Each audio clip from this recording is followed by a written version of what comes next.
ಗಂಗಾ ನದಿಯ ಕುರಿತಂತೆ ಪ್ರಧಾನಿ ನರೇಂದ್ರ ಮೋದಿ ಟ್ವೀಟ್ ಮೂಲಕ ಹೇಳಿಕೆಯನ್ನ ಕೊಟ್ಟಿದ್ದಾರೆ. ಇದು ಪ್ರತಿಯೊಬ್ಬ ಬಂಗಾಳಿಗೂ ಹೆಮ್ಮೆಯ ವಿಚಾರ. ಗಂಗಾ ನದಿ ಬಹಳ ವಿಶೇಷವಾದ ಸ್ಥಾನವನ್ನ ಹೊಂದಿದೆ. ನದಿಯು ಬಂಗಾಳದ ಆತ್ಮದ ಮೂಲಕ ಹರಿಯುತ್ತೆ ಅಂತ ಹೇಳಿ ಟ್ವೀಟ್ ಮಾಡಿದ್ದಾರೆ. ಹೂಗ್ಲಿ ನದಿಯಲ್ಲಿ ಪ್ರಧಾನಿ ಮೋದಿ ವಿಹರಿಸಿದ್ದು, ಕೋಲ್ಕತ್ತಾದಲ್ಲಿರುವಂತಹ ಹೂಗ್ಲಿ ನದಿಯಲ್ಲಿ ಮೋದಿ ಪ್ರಯಾಣ ಮಾಡಿದ್ದಾರೆ. ದೈವಿಕ ನೀರು ನಾಗರಿಕತೆಯ ಚೈತನ್ಯವನ್ನ ಹೊತ್ತೊಯ್ಯುತ್ತದೆ. ನಾನು ಹೂಗ್ಲಿ ನದಿಯ ದಡದಲ್ಲಿ ಸ್ವಲ್ಪ ಸಮಯ ಕಳೆದೆ.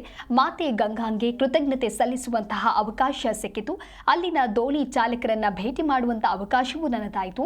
ಪಶ್ಚಿಮ ಬಂಗಾಳದ ಅಭಿವೃದ್ಧಿಗಾಗಿ ನಾನು ಕೆಲಸವನ್ನ ಮಾಡ್ತೇನೆ.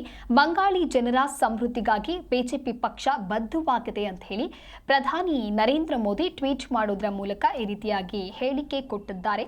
ಅಲ್ಲದೆ ಶ್ರಮಶೀಲ ಸ್ವಭಾವವನ್ನು ಹೊಂದಿರುವ ದೋಣಿ ಚಾಲಕರನ್ನ ಮತ್ತು ಬೆಳಗಿನ ನಡಿಗೆಗಾರರನ್ನ ಭೇಟಿ ಮಾಡುವಂತ ಅವಕಾಶ ಸಿಕ್ಕಿತು ಎನ್ನುವ ಮಹಾನ್ ಬಂಗಾಳಿ ಜನರ ಸಮೃದ್ಧಿಯ ಕಡೆಗೆ ಕೆಲಸ ಮಾಡುವ ನಮ್ಮ ಬದ್ಧತೆ ಪುನರುಚ್ಚರಿಸಿದೆ ಅನ್ನುವಂಥ ನಿಟ್ಟಿನಲ್ಲಿ ಮೋದಿ ಈ ರೀತಿಯಾಗಿ ಟ್ವೀಟ್ ಮಾಡಿದ್ದಾರೆ.